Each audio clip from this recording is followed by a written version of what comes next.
Votre confiance nous honore, mesdames et messieurs. Bonsoir et bienvenue dans cette nouvelle édition sur Eva-Dieu Guinée.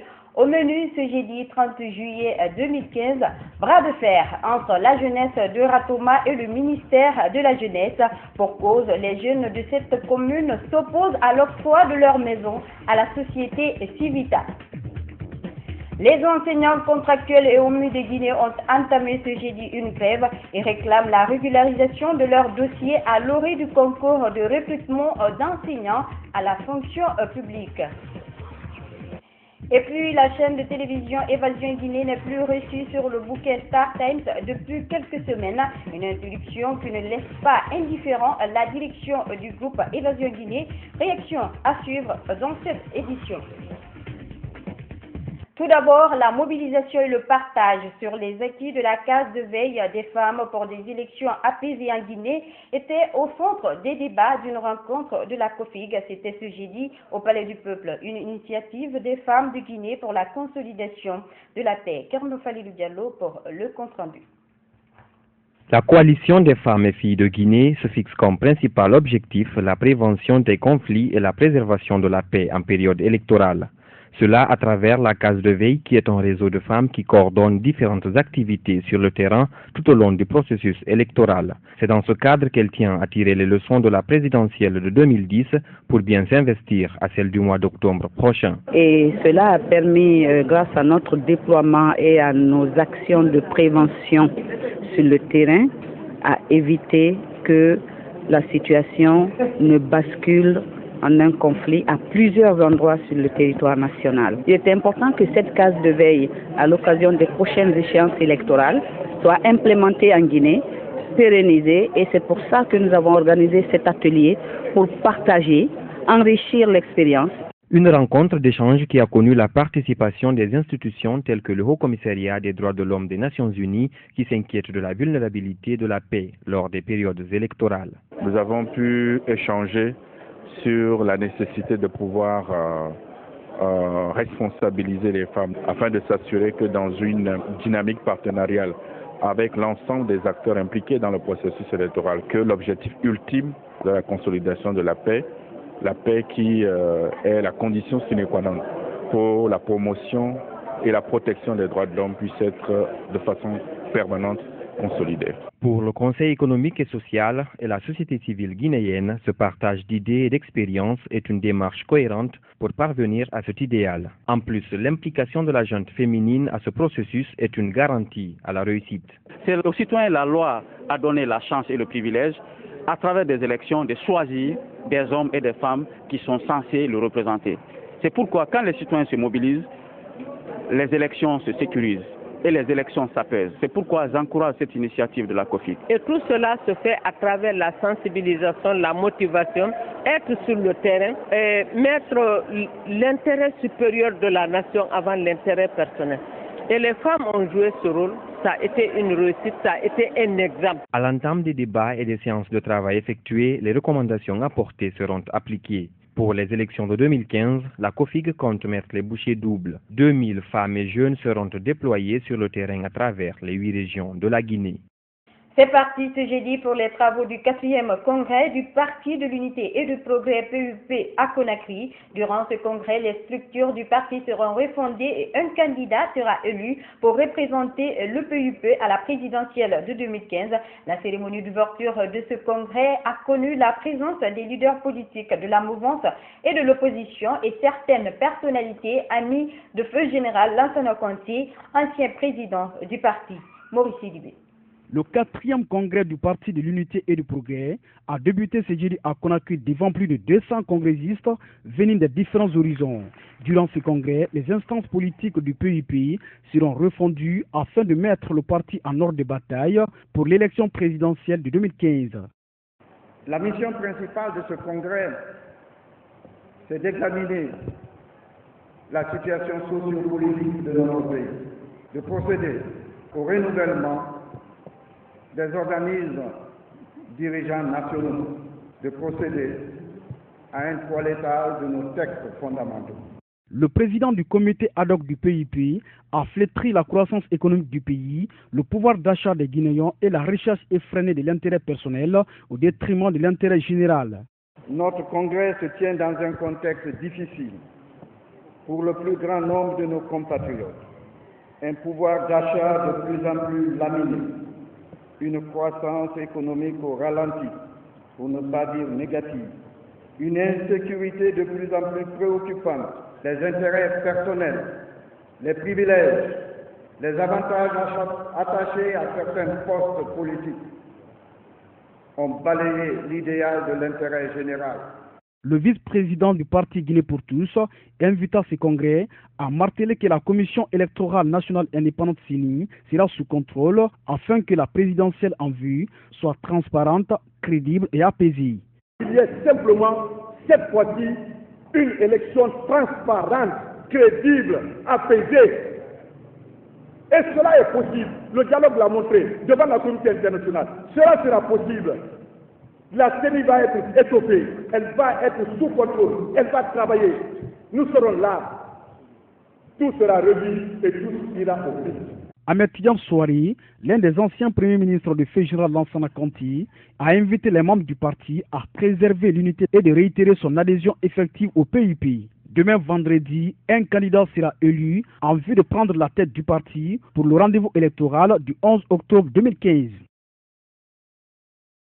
Le Parti des écologistes de Guinée a tenu ce jeudi un point de presse à Conakry. C'était pour faire sa déclaration de candidature à l'élection présidentielle du 11 octobre prochain. La présidente des écologistes a fustigé la gouvernance actuelle du pays. Elle se dit prête à se battre pour l'instauration d'une vraie démocratie en Guinée. Reportage signé Santifori Souma. À quelques mois de la présidentielle du 11 octobre prochain, les partis politiques affûtent leurs armes. Ce jeudi, le Parti des écologistes de Guinée a fait sa première sortie à travers une déclaration de candidature pour les prochaines consultations électorales. Au cours de ce point de presse, la présidente du parti a fustigé la gouvernance du régime d'Alpha Condé. Le quinquennat qui s'achève est un échec. Les promesses n'ont pas été tenues. Les Guinéens se sont davantage appauvris. L'insécurité s'est aggravée. Les compagnies minières sur lesquelles nous fondions nos espoirs de développement sont parties. Le pays s'est appauvri, les Guinéens aussi. L'un des tout premiers partis du pays, les écologistes avaient disparu sur la scène politique guinéenne. À la question de savoir pourquoi ce long silence, le secrétaire général du parti répond. On peut tomber malade sur une longue période. Et après fort soin, on se rétablit, on reprend de la vigueur, on se redresse et on va au combat. Je crois que c'est ce qu'il faut retenir de l'émergence du PEC après avoir somnolé des décennies. Le parti était malade. Il s'est relevé. Les écologistes ont décliné leur programme de société et leurs priorités une fois au pouvoir. Pour la première année de mon mandat, je m'engage à faire l'état de la situation que j'ai trouvée en arrivant, à cultiver 70 000 hectares, à lutter contre l'insalubrité sur Conakry, la vitrine de la Guinée. Je veux gouverner autrement un pays riche qui, paradoxalement, est peuplé de pauvres. Cette formation politique vient grandir les rangs de l'opposition guinéenne, une coalition politique qui désavoue la gouvernance du régime d'Alpha Condé. Insécurité à présent, 2 familles ont été attaquées la nuit dernière par un groupe de malfrats à Kiroti dans la commune de Ratoma. Une personne a été grièvement blessée. Ces malfrats ont dépouillé ces familles de leurs biens tout en apportant une somme de 30 millions de francs guinéens. Nabi Kamara, Lansana Traoré. C'est aux environs de 2 heures du matin que les familles Barry et So ont reçu la visite de ces malfrats dans leur domicile à Kiroti. Ces présumés bandits, armés jusqu'aux dents, ont d'abord tiré en l'air pour effrayer le voisinage avant de défoncer les portes de la maison. Ils ont ensuite mis tous les membres de la famille Barry au respect avant de prendre tout ce qu'ils pouvaient emporter. Ils sont rentrés dans la maison prendre tout ce qu'ils pouvaient. L'un d'eux a pointé l'arme sur moi, menaçant de me tuer si je ne lui montrais pas l'or et le diamant. Je lui ai répondu qu'on n'avait pas ce qu'il demandait. En partant, ils ont emporté beaucoup de nos biens. Dans la famille Sow d'en face, les présumés bandits armés ont tenté de violer une nourrice, mais elle a été sauvée de justesse grâce à la présence de son nouveau-né, moyennant une somme de 500 000 francs guinéens. Ils réclamaient de l'argent. Ma mère les a donné 500 000 francs guinéens, mais cela ne suffisait pas pour nous sauver. L'un d'eux a voulu me violer de force, mais c'est les pleurs de mon nouveau-né qui ont fait qu'ils m'ont laissé tranquille. Mais mes valises, habits et beaucoup d'autres biens ont été emportés avec eux. Malgré qu'il n'y a eu aucune perte en vie humaine dans cette attaque, ces malfrats ont emporté une bagatelle de 30 millions de francs guinéens. Aussi, une personne qui a tenté de s'interposer a reçu un coup foudroyant sur la tête. La victime grièvement blessée a été admise dans un centre hospitalier de la place pour recevoir les soins intensifs. À rappeler que c'est la deuxième fois que ces familles subissent les attaques à main armée en l'espace de 2 ans. Je vous l'annonçais aussi en titre, les enseignants contractuels et omis de Guinée ont entamé ce jeudi une grève pour exiger leur régularisation de leur dossier. À cet effet, ils se sont rassemblés au lycée 2 octobre à Kaloum. Après une rencontre avec le Premier ministre, Mohamed Seyd Fofana leur a demandé les pièces justificatives que leur lie à l'État. Mamadou Dekondi. Alors que le concours de recrutement d'enseignants à la fonction publique pointe à l'horizon, les enseignants contractuels et omis de Guinée haussent le ton.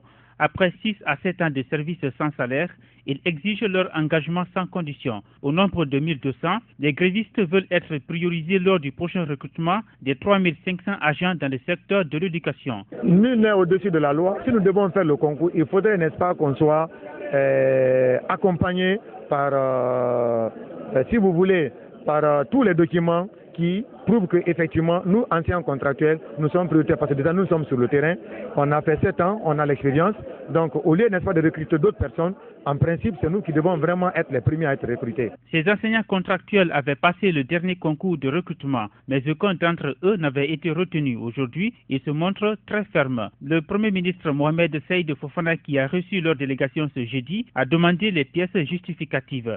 Bon, on était déjà en premier entretien avant que le Premier ministre ne vienne, donc tout de suite ici, quand on a décidé d'aller encore à leur rencontre ici, puisque c'était chose promis, on nous a fait savoir ici que nous devons maintenant là entrer en possession de nos pièces à conviction ici pour que la situation ici soit réglementée. Maintenant, bon, les différentes listes ici de ceux qui servent réellement sur le terrain ici, sans pour autant passer par les autres voies que vous connaissez ici, qui puissent ici être un blocus pour nous. Pour la suite des entretiens avec Mohamed Seyd Fofana, les enseignants contractuels et omis de Guinée ne désespèrent pas. C'est grâce à lui qu'ils perçoivent une prime mensuelle. Parmi les grévistes, il y a des enseignants et correcteurs aux examens nationaux, mais ils préviennent, la grève se poursuivra s'ils ne sont pas satisfaits. Autre titre de cette édition, rien ne va plus entre le ministère de la Jeunesse, la direction du patrimoine bâti public et la jeunesse de la commune de Ratoma. À l'origine de ce bras de fer, l'allocation de la maison des jeunes de Ratoma à la société de contrôle technique Civita, une décision qui serait venue de la présidence de la République, mais qui a du mal à être exécutée car les jeunes de cette commune s'y opposent. C'est une décision du président Alpha Condé qui a du mal à être appliqué sur le terrain. L'octroi de l'ancien hangar qui servait de maison des jeunes avant la construction de la nouvelle à la société de visite technique de véhicules Civita. Le patrimoine bâti public qui gère ce domaine a adressé un courrier à la direction communale de la jeunesse à cet effet. Mais les jeunes du quartier se seraient opposés à l'installation de Civita. On avait reçu un courrier provenant de la présidence au niveau du patrimoine bâti public. Et ce courrier parle que la parcelle de l'autre côté là est octroyée à la société Civita. C'est tout ce qu'on sait de la situation.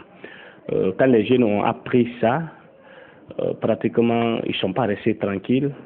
Ils sont venus se mettre en contact avec moi Je l'ai expliqué réellement, c'est l'administration. Moi, je suis là, c'est le ministère de la Jeunesse et de l'Emploi des Jeunes qui m'a mis ici pour pouvoir représenter ce département. N'ayant pas encore reçu l'autorisation de son département de tutelle, la direction communale tarde à exécuter le verdict du président de la République. Un imbroglio qui en dit long sur les relations entre le directeur du patrimoine bâti public et le ministre de la Jeunesse.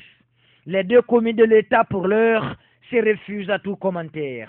Bon, c'est une bombe à retardement si on n'arrive pas à trouver solution. Attends, le président de la République est là. Il peut faire, n'est-ce pas, un écrit, il peut faire un discours par rapport à ça, de laisser, n'est-ce pas, la partie là pour l'entreprise de cet État. Personne ne peut sauter, n'est-ce pas, la décision du président de la République. Moi, personnellement, moi qui suis là, je fais la politique du président de la République. Donc, les jeunes aussi ne peuvent pas trouver le contraire par rapport à la décision, n'est-ce pas, du président de la République. C'est le seul pays aujourd'hui, là où il n'y a pas l'entreprise de Civita. C'est en Guinée seulement, il n'y en a pas. C'est pourquoi il y a plein d'accidents. Un avis pour l'heure qui n'est pas partagé par la jeunesse de Ratoma, qui a une position tranchée. Elle préfère que cette maison soit sa tombe que d'être octroyée à Civita. A rappeler que c'est la énième fois que les installations de cette entreprise soient sabotées. Alassane Suleiman, conseiller technique du ministère de l'économie numérique, de l'information et de la communication malien est en séjour à Conakry. Il vient très souvent pour comparer l'organisation et l'évolution du secteur des médias de la Guinée à celui de son pays. Ce jeudi, il était dans les locaux du groupe Évasion Guinée pour visiter les installations du groupe. Il a aussi été question de parler partenariat entre Évasion Guinée et certains médias maliens. Abdourahmane Ba. Des différents bureaux à la régie radio, celle de la télé, bref, tout le local d'évasion a été visité par l'émissaire du ministère de l'économie numérique, de l'information et de la communication du Mali, guidé dans ses pas par le président directeur général de ce groupe. Ce professionnel de la presse a tout d'abord été marqué par la jeunesse du personnel qu'il trouve motivé selon ses propos. Les installations de la boîte, notamment les logiciels utilisés, ont aussi été un autre aspect qui a retenu son attention. Ce matin, je suis dans votre belle télévision, votre belle radio, en tout cas vos belles installations, pour essayer d'avoir une idée de ce que c'est que ce secteur-là en Guinée. Et je vous avoue, c'est une agréable surprise. Je vois aussi qu'on est quelque peu aussi à la hauteur de développement technologique, parce que j'ai pu voir non seulement avoir une idée des logiciels utilisés ici, du matériel utilisé ici, et aussi de l'état d'esprit qui prévaut ici. C'est un bel état d'esprit et je pense que c'est ce qu'il faut pour notre continent et pour nos pays qui sont en développement. La visite pourrait accoucher d'un partenariat entre Évasion et certaines maisons de médias du Mali. En tout cas, Alassane Suleiman compte s'y mettre dès son retour. Le partenariat, moi je vous dis, il est possible. Il est possible. Moi aujourd'hui, j'ai la latitude en tant que conseil technique du ministre d'aller lui dire, ah j'étais en Guinée, j'ai vu de belles choses. Pourquoi TM2, la deuxième chaîne de télévision de l'ORTM, ne viendra pas voir ce que Évasion fait ici en Guinée? Pourquoi la deuxième chaîne de radio de l'ORTM ou la radio privée Clédou, on n'essaie pas de les mettre en connexion avec Évasion et d'autres médias guinéens, mais c'est ça qu'il nous faut. Et c'est ça notre rôle, nous. Une attitude qu'apprécie le personnel d'Évasion. C'est un monsieur, c'est un professionnel qui travaille dans les médias. Je pense que le partenariat qui sera mis en place entre ce monsieur et Évasion Guinée va beaucoup nous apporter. Ce partenariat annoncé, s'il se réalise, pourrait ouvrir toute une panoplie d'échanges de services et de raffermissement des compétences au bénéfice du groupe de presse Évasion Guinée. Dans le même registre, depuis quelques semaines, la télévision privée Évasion Guinée n'est plus suivie sur le bouquet de Star Times. Selon des informations reçues, la direction de cette société a décidé de retirer la chaîne de son bouquet pour des raisons qui restent à justifier. Idjatou Diallo, explication. Ce n'est pas Évasion qui a choisi de quitter Star Times. C'est Star Times qui a tout simplement choisi d'enlever Évasion sur leur bouquet. Au moment où la direction du groupe Évasion Guinée fêtait l'arrivée de sa chaîne de télévision sur le bouquet Canal+, la société Star Times, elle, aurait décidé de retirer la chaîne d'Évasion Guinée sur son bouquet sans aucune raison. Une décision que la direction du groupe Évasion Guinée n'a pas pu digérer. Quelles sont les vraies raisons de cette rupture de partenariat? Les raisons sont simples. Depuis notre montée sur les bouquets de Canal+, nous avons constaté ces désagréments au niveau du bouquet Star Times. Ce que nous avons compris par là, que c'est le fait que nous sommes montés sur Canal, ça c'est un. Deuxièmement, c'est la semaine de la montée, nous avions gardé le logo de Canal+ en bas de notre écran. Aujourd'hui, certains abonnés de ce bouquet n'arrivent plus à suivre cette chaîne de télévision. Ils lancent un appel aux deux parties. Dans cette vie ici, nous sommes beaucoup frustrés parce que nous n'arrivons pas maintenant à comprendre ce qui se passe réellement. L'évasion qui nous donnait, n'est-ce pas, des renseignements pour que nous puissions voir, la famille puisse voir les amis, n'est-ce pas, surtout la population guinéenne, pour connaître réellement ce qui se passe. Alors, en tout cas, pour le moment, nous ne comprenons rien, on ne sait pas ce qui se passe. Et nous voulons que cette situation soit rétablie pour que des fois, vraiment, nous puissions être au courant de beaucoup de choses. Auparavant, sur Startime, on regardait la chaîne Évasion. Mais actuellement, maintenant, de nos jours, on n'a plus accès à cette chaîne. Et on ne sait pas réellement ce qui ne va pas entre eux. J'ai vu dessus Évasion, parce que j'ai vu dessus souvent le journal de l'Évasion avec certaines émissions, vraiment, c'est-à-dire le journal qui passe sur l'Évasion, il n'y a rien de compliqué d'abord, quoi. Ce qui se passe sur le terrain, c'est ça que l'Évasion nous montre. C'est pour cela, moi, à chaque soir, j'ai la curiosité de regarder le journal sur l'Évasion. Je voulais que certains continuent avec Évasion. Parce que moi, la chaîne Évasion, ça m'intéresse beaucoup. Je vous dis que le journal et les émissions qui passent là-bas, c'est très intéressant. Ça éduque. Moi, ça me sert, quoi. Si j'ai les moyens, c'est mes moyens, je suis prêt à acheter, le bouquin de Canal+ pour regarder Évasion. Depuis 2012, les deux entreprises collaboraient dans un partenariat gagnant-gagnant. Aujourd'hui, l'interruption brusque de ce partenariat pourrait affecter les téléspectateurs. Pour y remédier, le directeur commercial du groupe Évasion Guinée rassure. Nous sommes sur l'antenne locale, nous sommes sur Suditev, nous sommes sur le satellite Amos 5 et aujourd'hui nous sommes sur Canal+. Et donc, du coup, nous couvrons, disons, la Guinée et toute l'Afrique. Nous avons commencé un travail pour la satisfaction des téléspectateurs et nous allons le continuer. Ce travail, nous irons jusqu'au bout. Et ce n'est pas parce que nous ne sommes pas sur un bouquet ou sur un autre. Avant, on n'était pas sur Canal, on était suivi. On n'était pas sur Star Times, on était suivi. C'est par après qu'on est venu sur tous ces bouquets-là. Des négociations sont en cours entre les deux entreprises. En attendant qu'une issue favorable soit trouvée pour le bonheur de tous, les téléspectateurs pourront suivre le groupe Évasion Guinée sur les bouquets de Canal+, de Soditev ou sur les antennes locales. Actualité, c'est une décision plutôt rare. La chanteuse John Birkin demande officiellement au groupe de luxe Hermès de débaptiser l'emblématique sac en crocodile qui porte son nom. Pourquoi ce choix? Suivez. Mise en scène inhabituelle devant la maison Hermès à Tokyo. Dans cette rue chic du quartier de Ginza, ces activistes déguisés en reptiles protestent. Nous demandons à Hermès de stopper l'utilisation de peau pour produire leurs sacs. Les crocodiles et autres animaux exotiques souffrent et la marque n'a pas besoin de les utiliser pour produire ces sacs. Une manifestation qui intervient un jour après l'annonce de l'actrice et chanteuse française Jane Birkin. Elle demande à la marque de débaptiser le sac en crocodile qui porte son nom jusqu'à ce que de meilleures pratiques soient mises en place pour l'abattage des animaux. Tout commence en juin dernier avec une enquête de l'organisation de défense des animaux américaine PETA. Sur ces images filmées en caméra cachée dans un élevage d'alligators au Texas et de crocodiles au Zimbabwe, on voit des reptiles entassés dans des fosses surpeuplées, mais surtout des conditions d'abattage particulièrement cruelles.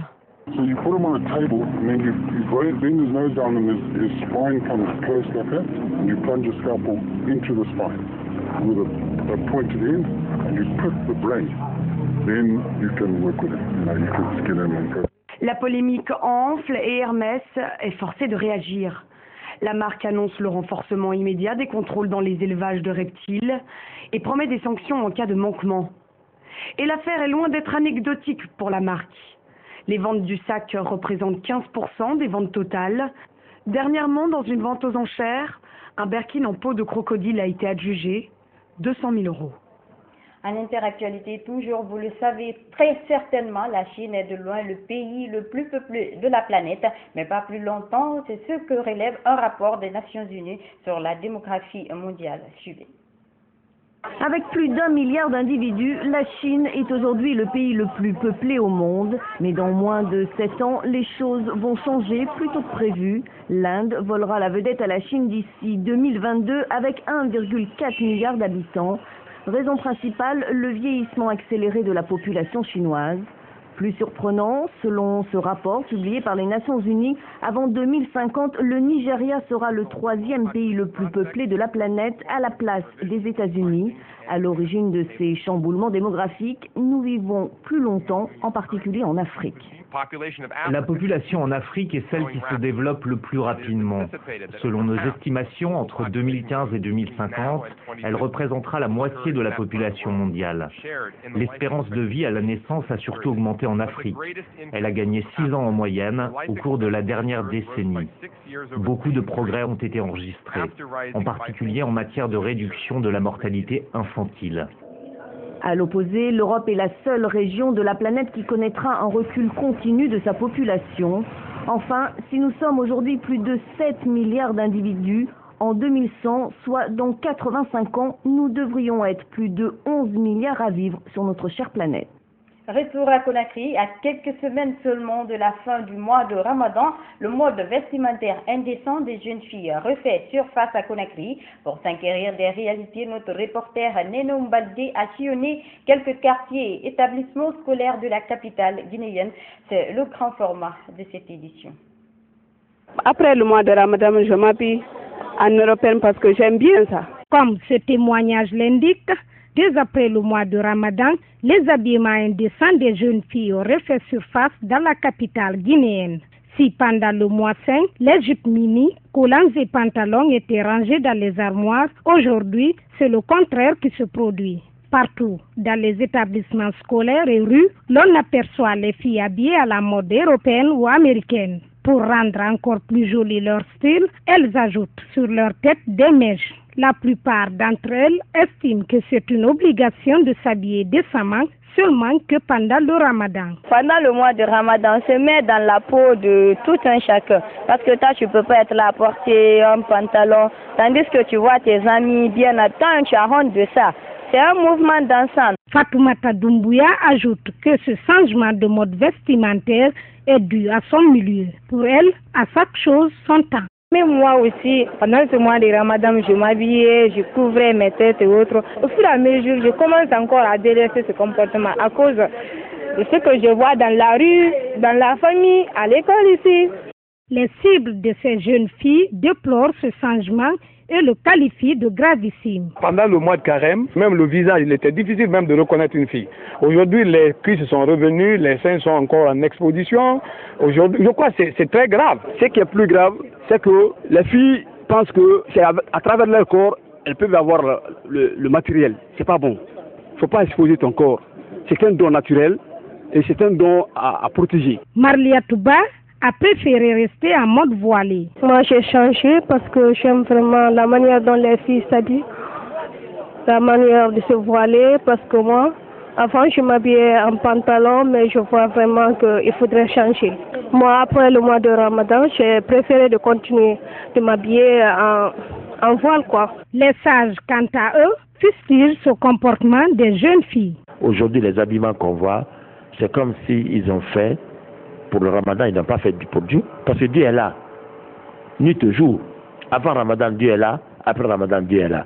C'est lui qui t'a dit de faire, c'est ce qu'il veut. Après le Ramadan, toi, tu abandonnes ça. C'est comme si tu ne crois pas que Dieu est là. Donc, je donne conseil à tout le monde.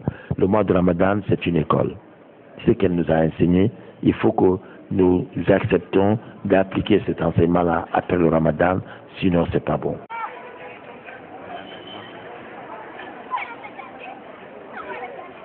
Mesdames et messieurs, c'est la fin de cette édition d'information à tous. Merci de l'avoir suivi. Nous revoir sur le www.groupeevasionguinée.info. Bonsoir à tous.